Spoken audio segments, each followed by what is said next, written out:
I'm getting the left shoulder, the left hip, the left knee, all has to get further away from the ball. It has to actually get so far away from the ball that I can't even reach the outside of the ball. Hey everybody, thanks for watching.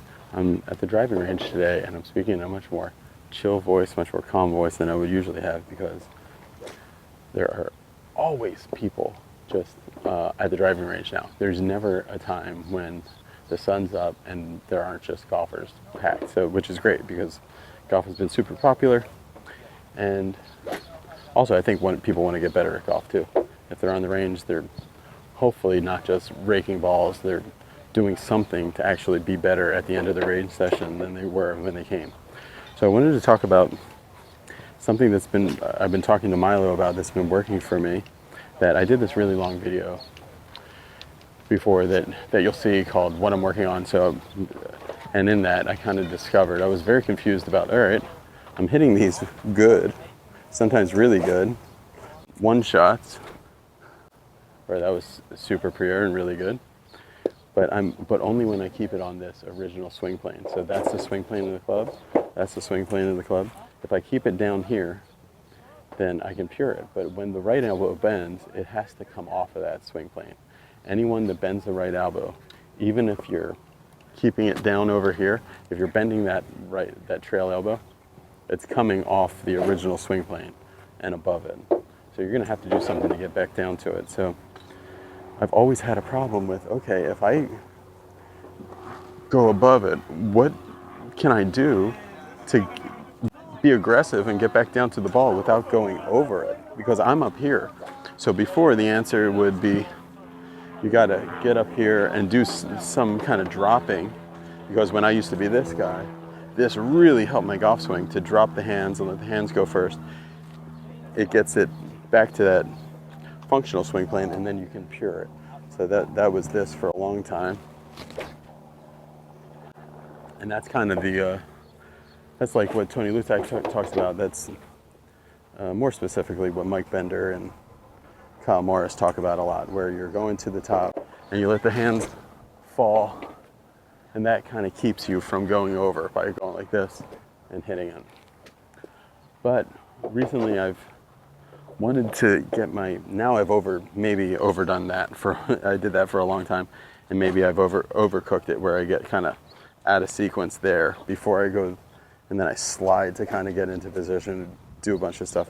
So I want to be from the top a little bit more rotational, but I don't want to be this kind of rotational. So what can we do to be rotational from the top without being over?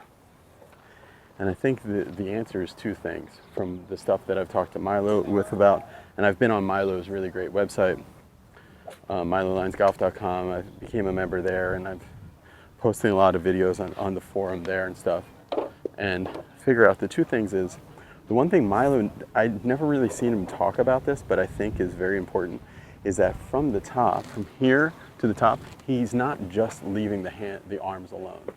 Like he's so well developed in his swing that he feels like he just rotates, but he doesn't just rotate. In gears and other things, he's actually, from here to here, he's getting wider. And the wider he gets, the wider I get, the closer I get to this original plane. So look, if I'm here and I stay tight, I'm over. If I stay more narrow, I'm really over. And if I get wider, so what Milo does is he goes wide and he leaves the head back there behind him. And so he's here, big turn wide, and that's how he can rotate without being over. But the thing that has really helped me, that one wasn't that great. That was great. So it's a big full swing. Milo would call that probably like a number 2 swing. So there's a 1, a 2, a 3. But then to go to a 3, what's really been helping me, which I wanted to share with you guys today, is that I make this number 1 backswing to here, and then I make a big, huge turn to here. And then from here, I'm getting the left shoulder, the left hip, the left knee. All has to get further away from the ball. It has to actually get so far away from the ball that I can't even reach the outside of the ball. if I stay tight and close to the ball, you can see it's easy to reach the outside of the ball and close the face down and hit some shots that are left going left. And I hit that right into the maintenance yard way left. And that's the shot we want to avoid. So what I want to do is take a one backswing and then a huge turn to the top, because the bigger turn I make as the hands go up, look, the hands then, if I make a big turn, the hands stay more in the center of my chest. If I don't make that big of a turn, it's easy to get stuck. And when you're stuck and tight, it's any kind of body rotation brings it way over.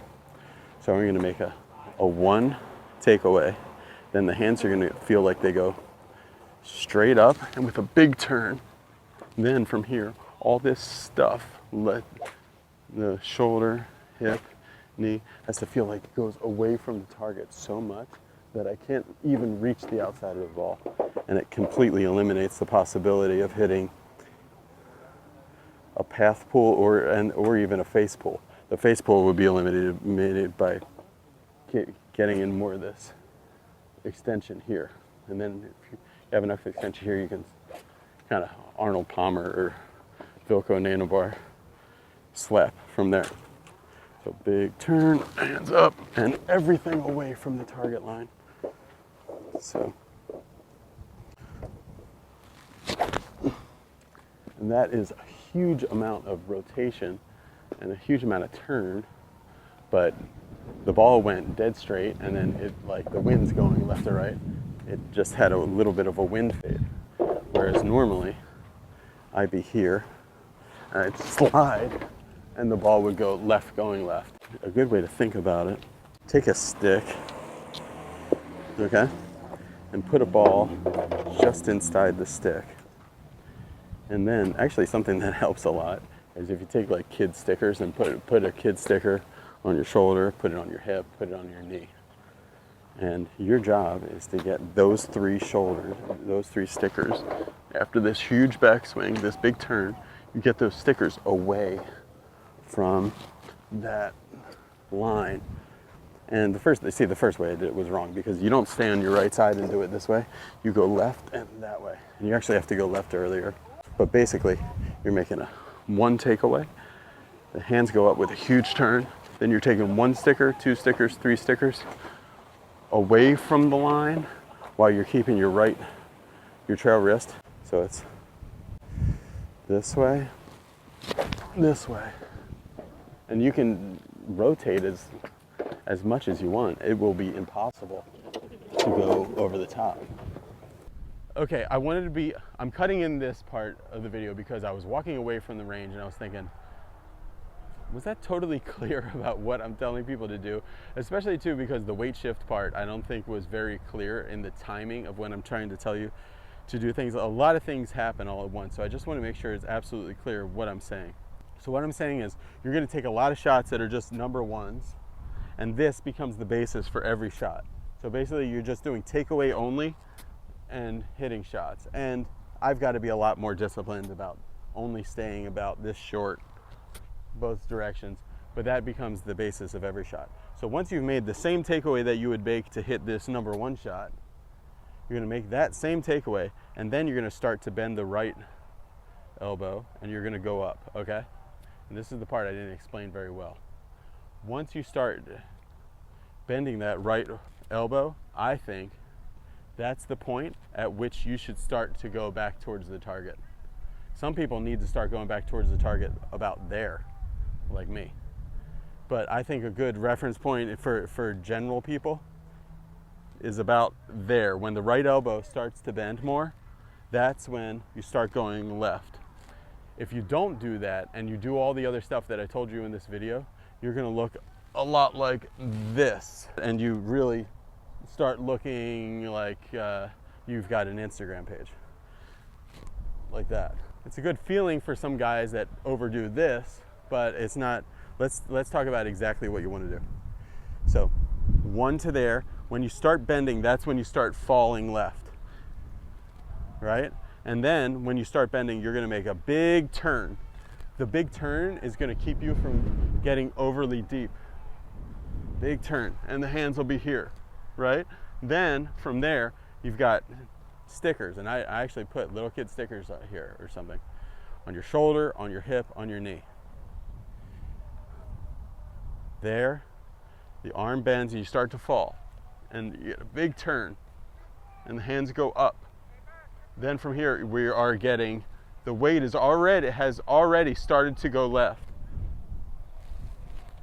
And kind of when it lands fully on the left side, that's when we're going to get the shoulder, hip, knee to get away from that ball target line as represented by this orange stick here.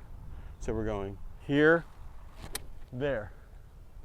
So take away, fall left, get everything away from that ball target line. Take away, ball left, fall left as you're getting the hands more up.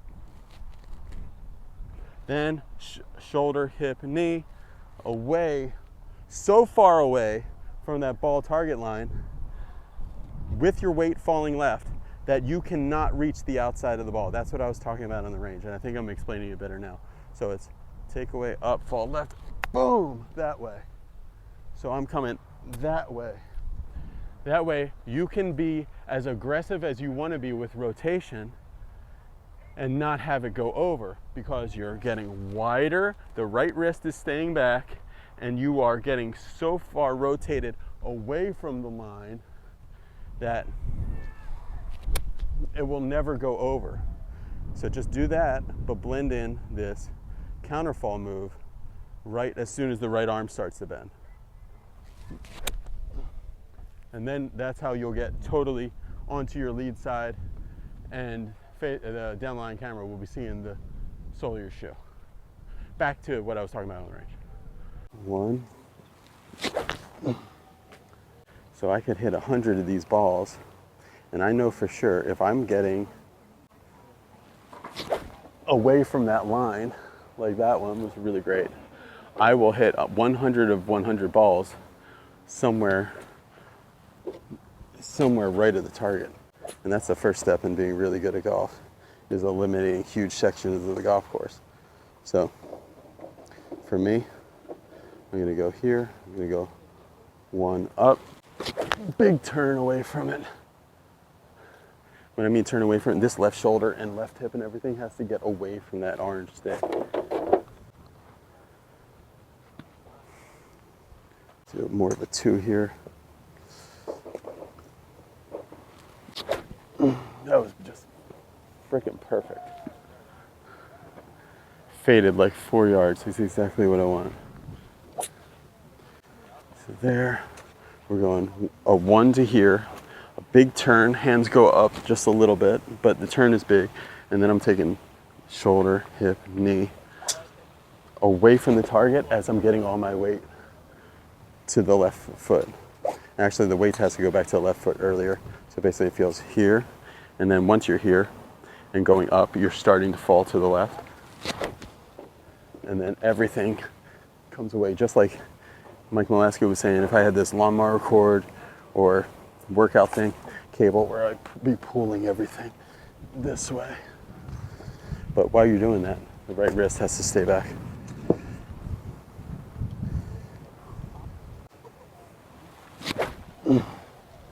That was one way to keep it low, by hitting it thin. But same thing, like none of these balls are to the left. 0 of them. A lot of pressure, last one. I'm just gonna guarantee that this ball doesn't go left. I'm gonna do that by keeping the hand back and getting the left shoulder, left hip, left knee away from that ball target line, which is represented by the orange stick there. So we're going here. It's a 1 to there, big turn, everything away. And it feels like a big, wide tick-tock. Oh, that's exactly right. And I will never hit a ball to the left doing it that way. Thanks for watching. Click the subscribe button. I'm on this run to 100,000 subscribers, which would be a huge milestone for me. And I'm gonna try to organize some big giveaways and stuff. But you'll have to be one of the people that subscribed before 100,000 to get into whatever drawing I do when I hit 100,000, because I have just so much golf stuff piled up in the garage. I'm gonna finally get my act together and just send it all out to subscribers. Just send it all out, and then if it's really good, I'll just get it back somehow from the manufacturers or whatever. All right, thanks for watching, everybody. Click that subscribe button, share it with your friends. See you later. Bye.